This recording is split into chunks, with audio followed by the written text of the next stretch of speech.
Olá meu amigo, olá minha amiga, seja muito bem-vindo, seja muito bem-vinda a mais um episódio do Loungecast. E nesse episódio nós vamos falar de um tema muito importante, porque afinal de contas ele envolve dinheiro. Quais são os custos operacionais e documentais que eu tenho que pagar numa transação imobiliária? Comprando, sendo comprador ou sendo vendedor. É um tema muito importante porque isso envolve diretamente o seu planejamento, para que você não seja pego de surpresa lá no cartório, quando você for passar a escritura do teu imóvel, você não seja surpreendido com esses impostos. E para falar desse tema, nós estamos aqui mais uma vez com o nosso parceiro, Wendel Salomão, escrevente do 4º Cartório de Ribeirão. E aí? Wendel, muito obrigado pela sua presença mais uma vez. Bom, muito obrigado pelo convite de novo. Eu gosto muito de estar sempre com vocês e ao lado de vocês, isso é muito importante. Meu nome é Wendel Salomão, sou escrevente do 4º Tabelião de Notas de Ribeirão Preto, aqui no estado de São Paulo. Minhas redes sociais, o Wendel Salomão ou o 4º Tabelião de Notas de Ribeirão Preto. Sigam lá que tem diversos artigos sobre temas jurídicos relacionados à venda e compra, a imobiliárias, à comissão, aos cartórios, às escrituras, que tenho certeza que será de grande valia para vocês. Muito obrigado. Vamos lá? Vai estar tudo aqui na descrição, viu, pessoal? Exato. As redes sociais do Wendel, tudo isso que ele falou para vocês poderem consultá-lo e consumir mais conteúdo aí. Bom, uma pergunta recorrente que acontece muito numa transação imobiliária. Quais são os custos? Na verdade, a pergunta é bem essa. O que eu tenho que pagar lá no cartório? Sim. No dia de lavrar a escritura? É uma pergunta comum e corriqueira e óbvio, né? Porque é caro, não são custos baratos, as partes devem se programar. Aí nós voltamos no assunto que a gente já falou em outras oportunidades, que é o planejamento. Isso faz parte sim do planejamento. Então, hoje as imobiliárias, os corretores, na hora da transação, eles já ligam para os cartórios, quanto vai custar uma escritura, tal valor, tal valor, tal valor, tal valor, para já se programar na negociação, para isso já fazer parte e as partes terem conhecimento, parte da negociação, e as partes terem conhecimento desses custos. Eles são caros por quê? Primeiro, ele envolve o ITBI. O ITBI ele é uma alíquota municipal. Aqui em Ribeirão Preto ela é 2% sobre o maior valor. O que é o maior valor? É a comparação do valor venal com o valor atribuído pelas partes. Então, por exemplo, o valor venal do imóvel é R$100 mil, só que a venda está sendo por R$500 mil, esse ITBI, esses 2%, ele vai ocorrer sobre R$500 mil.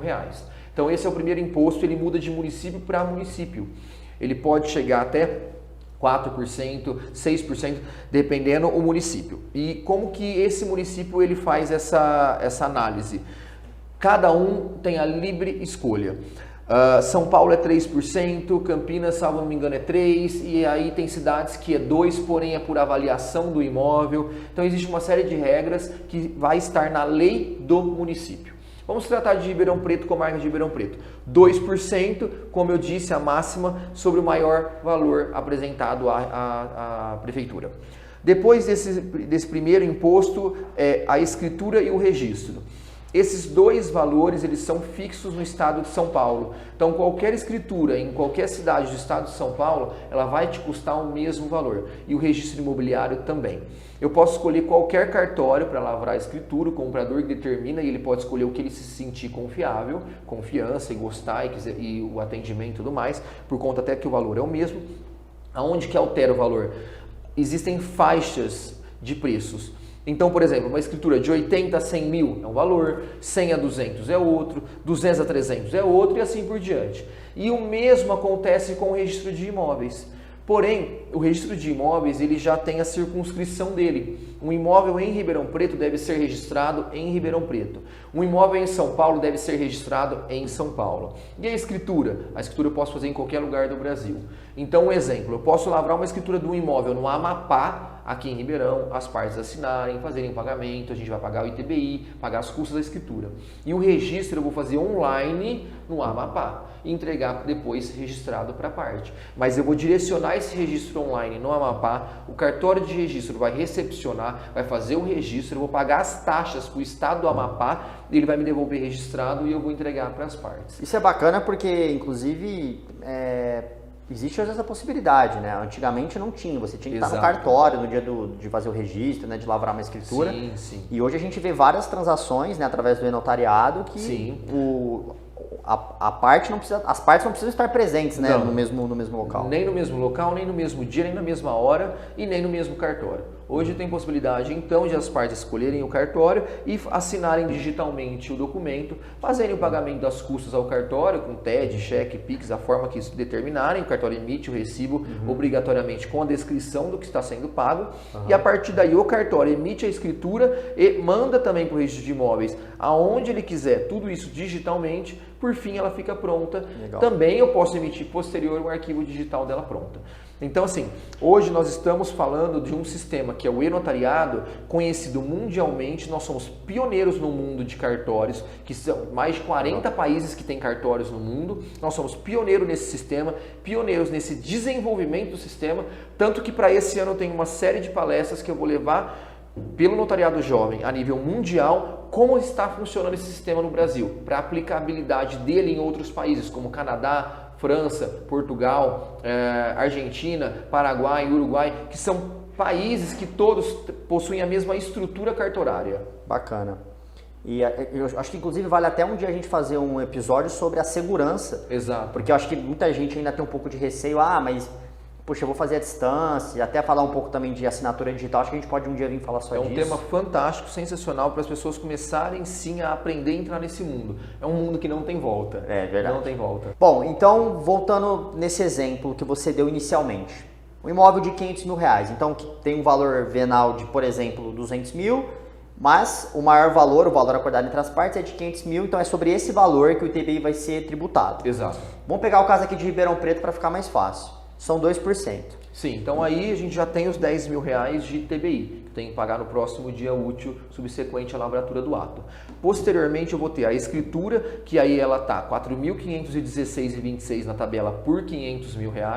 A matrícula do imóvel, R$ 65, e mais o registro imobiliário, que é o outro cartório onde vai ser registrada na matrícula essa venda e compra, que é atualmente R$ 2.829. E aí, bacana que quem está nos ouvindo, nos assistindo, deve estar pensando assim, caramba, eu preciso ser um gênio da matemática para calcular. Não, na verdade, nós estamos aqui com uma cola.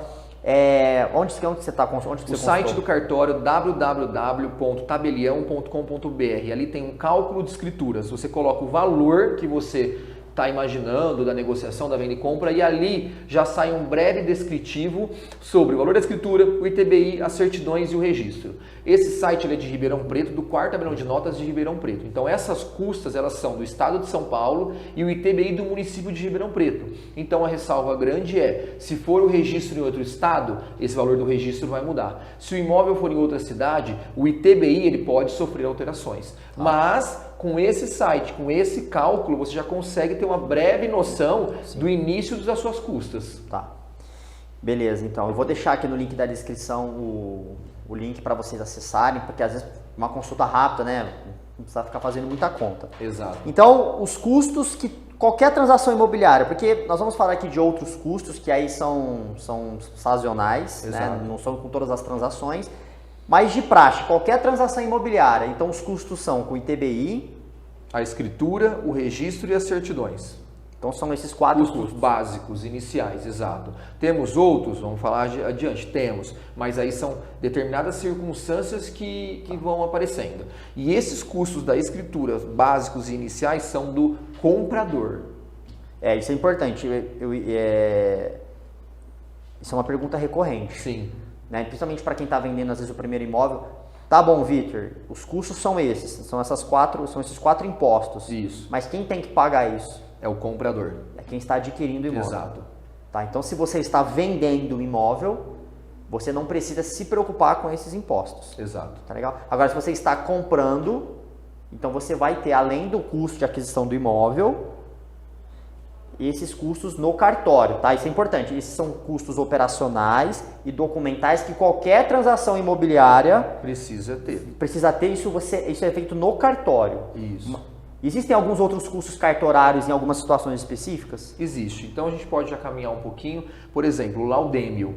O laudêmio é um imposto que quem paga ele é o vendedor e ele existe em determinadas circunstâncias. Quais? Aqui em Ribeirão Preto, por exemplo, ele existe no quadrilátero central de Ribeirão Preto. Presidente Vargas, Dependência, Jerônimo Gonçalves e 9 de Julho. Dentro desse quadrilátero, alguns imóveis possuem laudêmio. Então, Na época da venda desses imóveis, o vendedor deve se pagar à igreja, a igreja católica, 2,5% do valor venal do imóvel. Não é sobre o valor da venda. Peraí, então o laudêmio é um imposto que você paga. É um imposto que você paga para a igreja. Para a igreja ou para a área marítima. Depende da cidade. Aqui em Ribeirão Preto, nós pagamos esse imposto para a igreja. São determinados imóveis dentro do quadrilátero central da cidade e esse imposto quem paga é o vendedor e ele é 2,5% sobre o valor venal do imóvel, não é sobre a transação.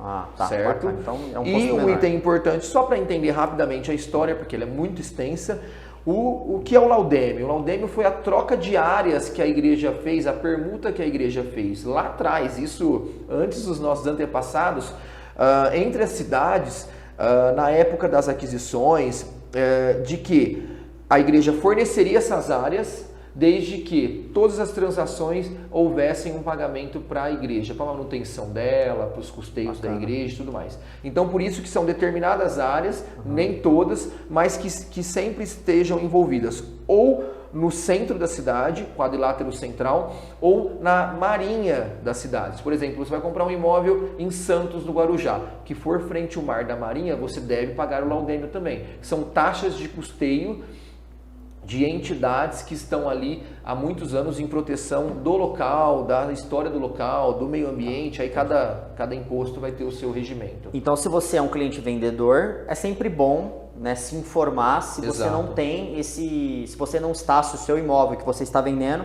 não está numa área na qual você tem que pagar o laudêmio. Então, numa área marítima ou numa área central de alguma cidade em que a cidade tenha havido esse histórico da igreja católica no envolvimento das aquisições imobiliárias, isso, né, há muitos e muitos anos atrás, em que instituiu-se o laudêmio.